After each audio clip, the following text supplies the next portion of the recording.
آشتی از این رویداد نامه شده؟ سه، و در نهایت چه تحریف هایی روی این رویدادنامه انجام شده؟ ببین اینه که خیلی مهمه. یک، و اصلا ما میگیم آقا ما به هر حال همین دوتا منبع داریم، ما منبع دیگه ای نداریم، یعنی ما به جز این دو منبعی که اعلام کردیم منبع دیگه ای نداریم که بخوایم در به عنوان منبع دست اول در مورد این جنگ هایی که کوروش انجام داده، یعنی نبرد اوپیس و حالا نبرد لیدی هم اگه بشه بعداً در موردش صحبت میکنیم، واقعا منبع دیگه ای نداریم، همینه. ببینیم واقعا این چی گفته. اجازه دارم من بخونم دقیقاً اون قسمتشو که چی گفته که اینا بله، خیلی روش اتفاقا حساس هست. خیلی نکته مهمی است، چون من شخصا با توجه به نفرتی که ایشون در سخنش بوده و این مسئله که ایشون با موچین در بین مورخین و غیر چرخیده و مثل همون روایت تاریخ اسلام اومده یه بخششو گفته یه بخششو نگفته، اول و آخرش رو نگفته، فقط یک پاراگراف اومده از داخل یک کتاب یک چیزی رو بیرون کشیده و گفتتش. در واقع خیلی دوست داشتم که یک رویکرد بی‌طرفانه این متن خونده بشه و شما هم زحمتشو بکشی. ارادتمند. خواهش میکنم. ببینید تو اون بندی که حالا صحبت ایشون در تمام چیزاش هست، یعنی نبرد و پیس، میگه در ماه تشتری تو، به آرامی میشه تشری، به فارسی باستان میشه با گیدایش، مهرماه ما میشه هنگامی که کوروش به سپاه اکد در شهر اوپیس که احتمالاً تو همین بغداد امروزی خودمونه بر کرانه رود دجله حمله کرد، مردمان اکد بشوریدند، اما او همه مردمان کشت. در روز 15 بدون جنگ سیپار بدون جنگ تصرف شد، نبونید بگریخت. خب بعد میگه روز 16 یوبروه یا همون گوبریاس یا گوبریاس در متن بابلی میگن اوکبرو، فرماندار گوتیم، همراه با سپاه کوروش بدون جنگ و پیکار به بابل درآمد. خب ببینید تو اینجا چی میگه؟ میگه در ماه، حالا خیلی ساده‌تر بگم، مهر ماه، هنگامی که کوروش به سپاه اکد، به این دقت کنید، بر کرانه رودخانه دجله در شهر آپیس حمله کرد. در کرانه رود دجله، اینم دقت کنید، مردمان اکد، ببین نمیگه مردمان اوپیسا، میگه مردمان اکد بشوریدن. برای علی چه کسی؟ نمیدونیم، فقط گفته ایشون زمانی که حمله کرد مردمان اکدی شورش کردن. خب بعد میگه او، این او معلوم نیست کوروشه یا نبونیده، چون میدونید دیگه کتیبه قسمت‌های قبلیش خراب شده، مخدوش شده، از بین رفته و قابل خوندن نیست. میگه او همه مردمان را بکشت. حالا این او کیه؟ ببین این خیلی مهمه که ما بیایم کتیبه رو نگاه کنیم ببینیم چی نوشته.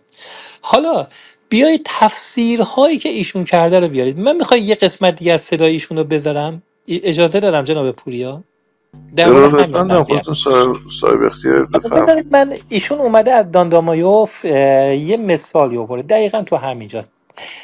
دوستان دقت کنن، این خیلی مهمه که ببینید وقتی میگم اینها آدم‌های مقرضی هستند، دقیقا تو این قسمت میشه دید.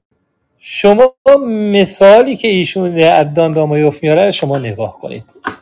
حالا داندامایوف یه آدم روسی بوده. میدونید که این نویسندگان روسی، چه دایاکونوف چه داندامایوف، اینها تحت تأثیر هم تعالیم اتحاد جماهیر شوروی سابق کمونیستی و هم به خاطر شرایطی که اونجا داشت، خب غالبا دیدگاه کمونیستی داشتن دیگه. اینی که می اومدن مزدک رو به عنوان یک اولین کمونیست مطرح میکردن، یا اینکه دنبال بهره‌داری مثلا تو تمدن ماد و اینا میگشتن، به خاطر اون تفکر کمونیستیشونه. حالا ببین همین داندامایوف چی میگه. از داندامایوف آغاز کنیم. تاریخ سیاسی هخامنشی بعد از فتح سار، که حالا بعدها تمام این جنگ ها رو با جزئیات خواهم خواند، تحلیل خواهیم کرد که ببینیم داستان از چه قرار بوده، اما کلیاتی رو میخوایم عرض بکنیم از نحوه برخورد این گروه ها. مردم سارد قیام کردن بر علیه کوروش، اما کوروش کبیر. کوروش سردار خودش مازارس رو بذار اینو میفرسته، برم جلو یه ذره. مردم مقاومت میکنه،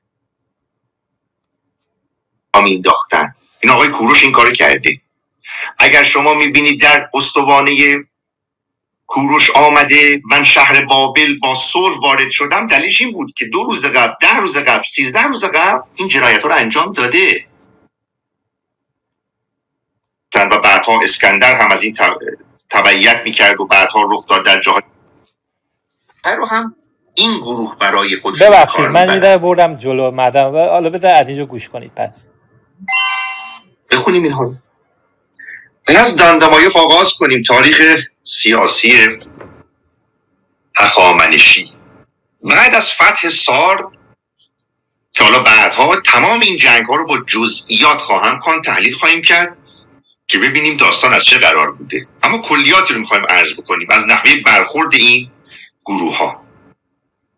مردم سارد قیام کردن بر علیه کوروش، اما کوروش کبیر. کوروش سردار خودش مازارس رو میفرسته، او وارد شهر سارد میشه، شورش رو سرکوب میکنه و حالا فتوحات کوروش رو ادامه میده در شهرها یا دولت شهرهای کوچک یونانی نشین آسیای صغیر. ببینیم چطور برخورد میکنه با اونها. مازارس پس از آنکه شورش لیدی را سرکوب کرد، دست به تصرف و تسخیر شهرهای یونانی آسیای صغیر زد. وی دره رود میاندر را تصرف کرد و به سپاهیانش اجازه داد آن سرزمین را غارت کنند. صفحه 41. این کوروش ها، اون شاه خردمند. دوباره از همین نویسنده. کتیبه های بابلی در مورد 17مین سال نبونیدوس وقایع زیر را گزارش کردند.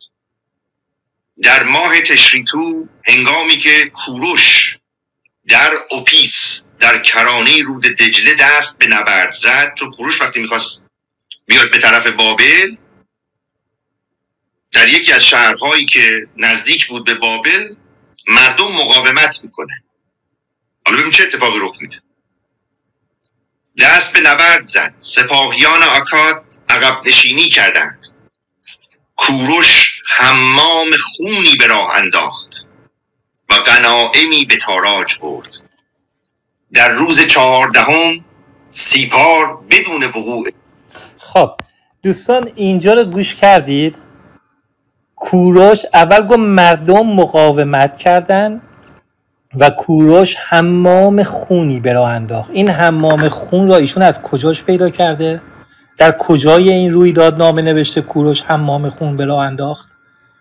ببین وقتی میگم عدم صداقته دقیقاً اینه. شما وقتی میای یه چیزی به اسم حالا منبع دست اول داری میکنی به عنوان اصل خبر خودت، شما باید صداقت داشته باشید. میگه کوروش منبع خون به راه انداخت و مردم مقاومت کردن. کجا نوشته مردم مقاومت کردن؟ من دوباره میخونم اینا. ببینید عین دوستان، من خیلی دوست دارم واقعا برن این رویدادنامه نمونی رو باز کنن، بیان این قسمتی که در مورد کوروشه رو ببینید چی نوشته. دوباره میخونم. میگه هنگامی که کوروش به سپاه اکد در شهر، ببین به سپاه اکد نه مردم، در شهر اوپیس بر کرانه رود دجله حمله کرد، مردمان اکد بشوریدند. کجا گفته مقاومت کردن مردم؟ گفت بشوریدند. بر علیه کی ما نمیدونیم. حالا صحبت ببین اینجاست. بعد میگه او همه رو کشت. کی؟ نمیدونیم. بعد میگه اونهایی که مقاومت کردن. ببینید یه جای اینجا یه چند تا مسئله است، ما باید در موردش خیلی دقت کنیم. یکی این که فراموش نکنیم تو رویدادنامه اومده جنگ در کرانه دجله در حال انجام بوده، یعنی هنوز جنگ در داخل شهر نرسیده بوده. سپاه کوروش هنوز وارد اوپیس نشده بودن. داره میگه در کرانه دجله دیگه. پس تا زمانی که سپاه در خارج از شهر دارن میجنگن، یعنی هنوز اوپیس فتح نشده. پس اگر شورشی هم هست، شورش داخل شهره نه خارج از شهر. معنی شما دارید بیرون شهر میجنگی، چجوری اینا شورش کردن؟ شورش به علیه چه کسی انجام دادن؟ این یه قضیه. مسئله دوم اینه که کوروش خب داره اونجا میجنگه بیرون شهر، درست؟ عین رویدادنامه است دیگه. چطور کوروش میتونه همزمان بیرون شهر بجنگه، همزمان داخل شهر هم شورش رو سرکوب کنه؟ پس شما چجوری نتیجه گرفتید که او منظورش کوروش میتونسته باشه؟ بعد ایشون میاد میگه ببینید داندامایوف اومده چنین چیزی رو گفته. بله، ما کسای دیگه هم داریم که اتفاقا عکس این قضیه رو گفتن، چرا شما اینو مطرح نمی کنید؟ ما کسایی رو داریم که عملا میگه آقا جان این شورش ها کسی به اسم آقای نمونی سرکوب کرده، یعنی وقتی دیده سر صدا شده، شلوغ شده، اومده سرکوب کرده. چرا شما نمیاید از اونها نام ببرید؟ چرا مثلا وقتی دارید در مورد نبرد اوپیس صحبت میکنید فقط میچسبید به اون قسمتی که میاد سمت این ور رو گرفته صحبت میکنید؟ چرا مثلا از ویل فرجی لامبرت صحبت نمیکنید؟ ما دیگه از لامبرت بزرگتر که نداریم. بعد خیلی جالبه ایشون اومده، حالا من در صحبتاش اگر بشه بعداً میذارم، میاد در مورد گریسون صحبت میکنه. میگه ترجمه ای که ایشون کرده، ایشون خیلی دنبال چیزای جدیدن دیگه، میدونید که ایشون میگن که ما نباید از منابع قدیمی استفاده کنیم، ترجمه های قدیمی، از ترجمه های جدید باید استفاده کنیم. ایشون از ترجمه قدیمی گریسون داره استفاده میکنه.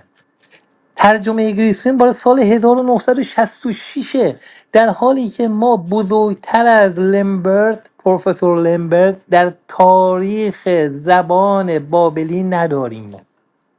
ایشون سال 2007، ببینید سال 2007 میاد میگه ترجمه آقای گریسون ناقصه، میاد ترجمه درستی از اون را ارائه میده. حالا ترجمه قدیمی چیه؟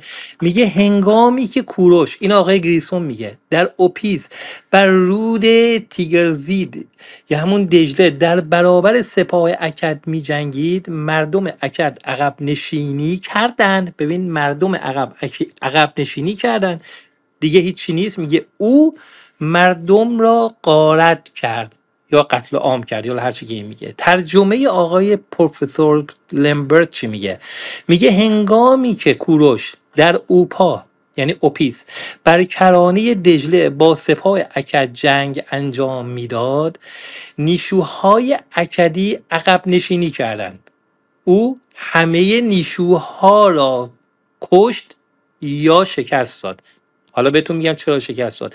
و غنیمت گرفت. نیشو اینجا به معنی مردمه. وقتی میگه نیشوهای اکدی عقب نشینی کردن، یعنی اون مردم اکدی که داشتن میجنگیدن با کوروش، سربازان اکدی. ببین اگر میگفت منظورش مردم اوپیس بود، میگفت مردم شهر اوپیس.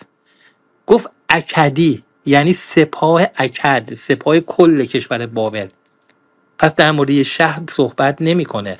بعد میگه او همه اونها را کشت، نیشوها را کشت. پس اینجا دیگه نمیگه مردم عادی رو زد کشت، اونایی که داشتن باش میجنگیدن را کشت و غنیمت گرفت.